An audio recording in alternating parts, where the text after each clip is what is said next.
It's Rick and Sasha with George Wilborn, and I'm telling you, when it comes to being on the streets, on digital, he is always in the front line. When something is happening around the world, everyone says, tell it to Shaun King. Yeah, I see it on social all the time. Shaun King. Shaun King's on the phone with us right now. Hey, Shaun. Glad to be here. Good, man.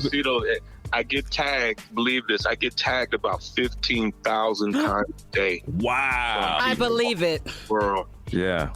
And instead of just ignoring it, I've tried to kind of accept it as an honor that when people are trying to get their story told, I kind of am at a crossroads and people try to get that story to me, and I do my best to get those stories out. Shaun, you seem to get everything first. What is it like for you to see the stories that we don't even get to see? What is it like for you as a person? I mean, just your well-being. It's hard, I'm not alone, and I have several people on my team, including Lee Merritt, the civil rights attorney. Lee and I went to Morehouse together, and so everything that I'm doing, I'm normally doing it sharing the load and the burden of it with 2 or 3 or 4 other people. Mm-hmm. But it takes its toll on us. Even over these past couple of weeks, Lee and I talked just 2 days ago, and he and I both had moments where we just broke down crying, and it's a lot to handle.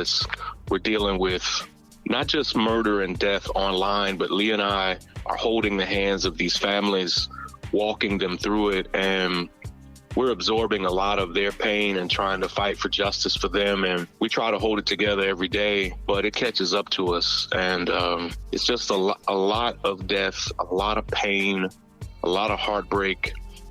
These are people's sons and daughters, husbands and wives, mothers and fathers, and yet we feel called to do it. And so it's a burden that we are choosing to accept. So even though it's hard day in and day out, we choose to do it. And that's why people love you and they respect you. Listen, we're talking to activist Shaun King. We got more on him. He's got the podcast called The Breakdown, and also Financial Friday, yo. We're going to be talking to Hyacinth Henderson. She's going to talk to us briefly about budgeting and more with Shaun King coming up. 10 after the hour is Rick and Sasha with George Wilborn. It's Rick and Sasha with George Wilborn, and we're talking to activist Shaun King about the murders of Ahmaud Arbery, Sean Reed, Breonna Taylor, George Floyd. The list goes on and on and on, and he's first to get all of this. When people see stuff happening, they say, send it to Shaun King. But the one thing that resonates with so many people, that this is a burden that just weighs heavy on the Black community. Mm-hmm. Shaun, what do you say to the brothers out there? Me just listening to you about crying inside and just breaking down, and the brothers that are crying inside and feel like giving up. What can you say to them to not give up? Well, this country in a lot of ways has set some very unhealthy parameters for what it means to be a Black man. You're not really allowed to have 360 degrees of emotions. And all of us over these past few weeks and months, there should be moments where we're angry and you might have to scream into a pillow or punch the air like Boys in the Hood when Cuba Gooding Jr. is right. Right. Like you might have to shadow box the air. You might have to get on the phone with somebody and just express your grief and frustration. You can't keep it all in. You have to express it. I've talked a lot of guys through this over the past few months. Even I've had men that people would think of as respectable leaders even tell me, like, Shaun, this stuff that's going on makes me feel like I want to kill somebody. And I try to explain to them, like, listen, it's actually a very natural protective response to this violence that we're facing. Let's talk about that. Let's see what our options are. And so what you're seeing all over the country is just the accumulative effect of so much injustice and so little change. And all of us, we have to see, though, that we are making, I'm cautiously optimistic, but we're making some measure of progress. We fought hard to see all 3 men who lynched Ahmaud Arbery arrested. They've been arrested. They've been charged. They've been denied bail. everybody who killed George Floyd is facing the same. And there are people that are in charge of those systems that are in communication with me and Lee and other attorneys in the family.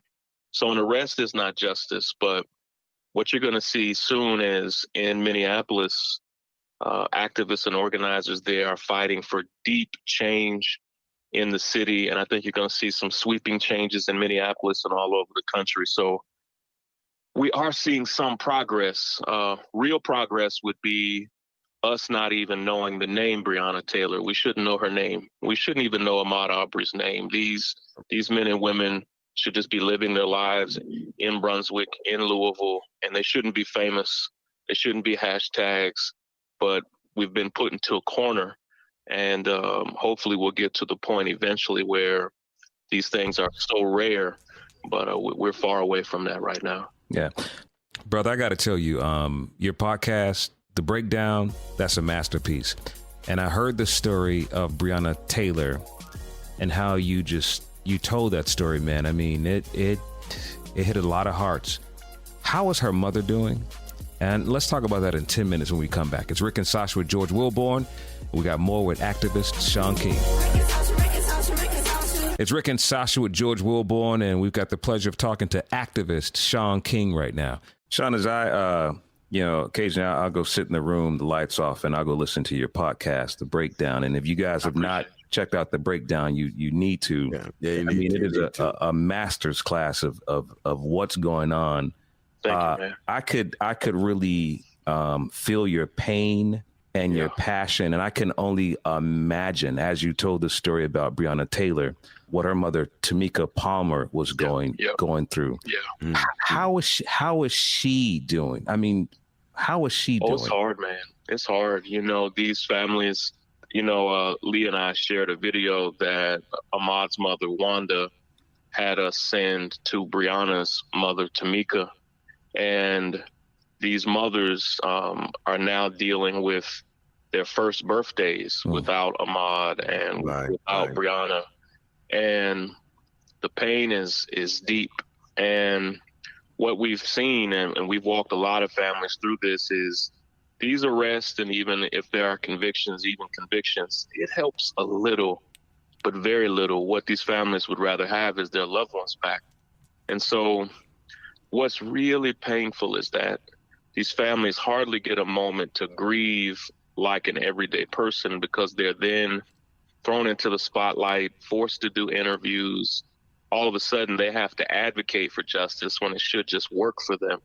And it's every one of the families. I've worked now with hundreds of families who've experienced this type of injustice, and it has left permanent scars on all of those families. Some families are so devastated that they never fully recover, and but all of them, I think, particularly in these first few months after their loved one is killed, they're just kind of shells of themselves for a few months, and it's kind of like what people would call the fog of war, where they can hardly see clearly and think clearly because they're just experiencing so much pain. Whew, brother, I commend you for everything that you take on. How do you do it? You got a family. You got 5 children. You've got a wife. How do you do it? Let's talk about that. More with activist Shaun King in 10 minutes. It's Rick and Sasha with George Wilborn. It's Rick and Sasha with George Wilborn. We're inside the party poll at 888-909-1514. We're talking to activist Shaun King. Listen, he's a guy everyone goes to when there's an injustice happening to black folks. That man is all over it. But my question is, how do you do it, brother? You've got a wife. You've got 5 kids. I know it must be tough. Well, I don't do all that well. I mean, I close. I don't have. I just say that to be honest. Like, there's no magic to it. I'm working probably 20 hours a day every day, getting just a few hours of sleep. My wife and kids are super supportive. I have a whole big staff that helps me get through each day. At the end of each day, sometimes I still feel like I failed somebody, be it a family that I just couldn't get to, or something that I missed with my own family.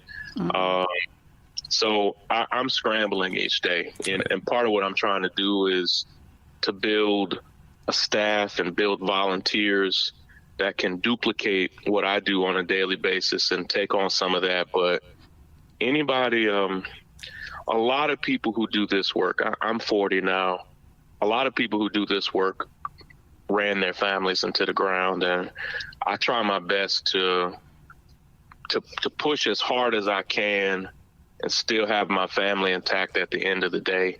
Right. And that requires me to make some sacrifices. Like you won't see me at a whole lot of events. I don't do a whole lot of travel. Some of that's for my safety, but it's also, I have 5 young kids and I'm trying to be present and supportive. And so I have to make tough decisions each day on what I will do and won't do so I can kind of keep my whole world together.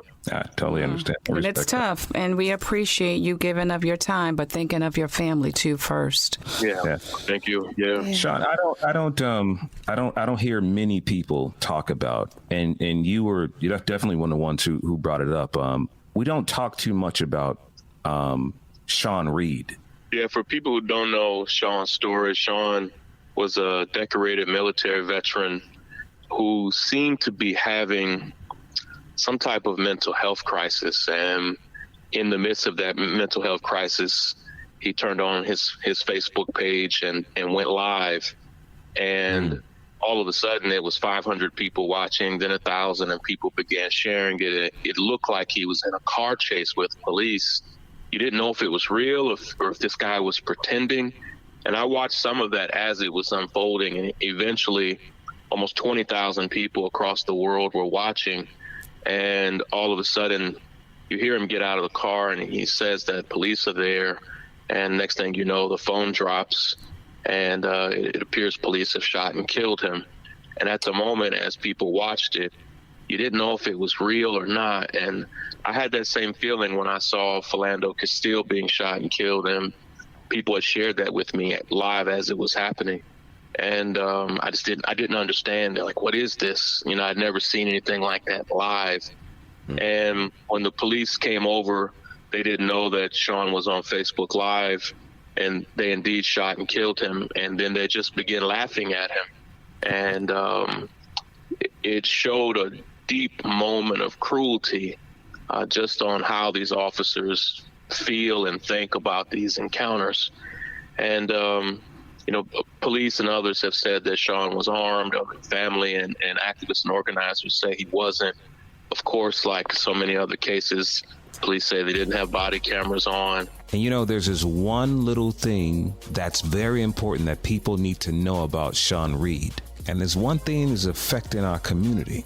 And Shaun King, I want you to share that with us when we come back. It's Rick and Sasha with George Wilborn, more with activist Shaun King in less than 10 minutes.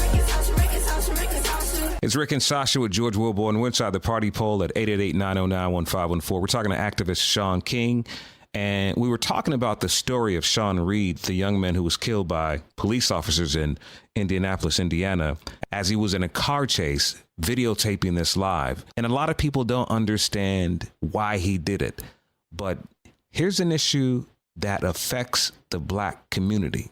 The bottom line was he was in a mental health crisis. And in our country, our police are not equipped to handle these situations.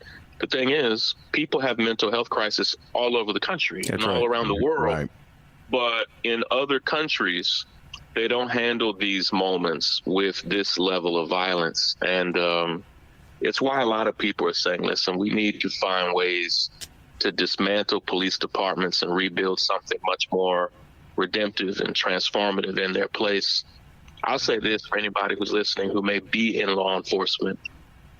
It's almost unfair to even ask police to be the first people to respond to mental health crisis.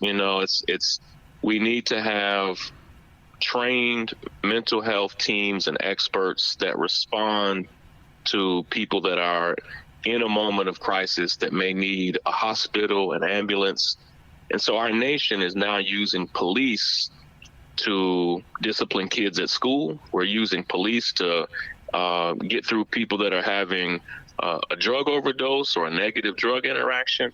Like, we should have teams that are specific for all of these different things. Right. Instead, we just have one police department do it all. It's too much for them, and ultimately we pay the biggest price for it.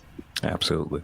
Yeah. Shaun, thank you so much for your time, man. I really appreciate it. And listen, tell us how we can get involved, how we can go to work. I hope everybody can get involved. We're building something really beautiful. If you go to grassrootslaw.org and just click on the volunteer button, we have a staff now, a full-time paid staff of 10 organizers that are helping everybody who signs up to volunteer, that are helping them do useful, thoughtful actions all over the country. We have people that have signed up in all 50 states and every major city in the country. And we're putting people to work in smart ways. And so if you go to grassrootslaw.org, hit the volunteer button, sign up, and you'll get a response right away from our team, and they'll get everything rolling with you. That is one and only Shaun King. Shaun, thank you so much. Thanks a lot, Shaun. Hey, y'all, take care. Take care, man. Thanks so much. Yeah, bye now.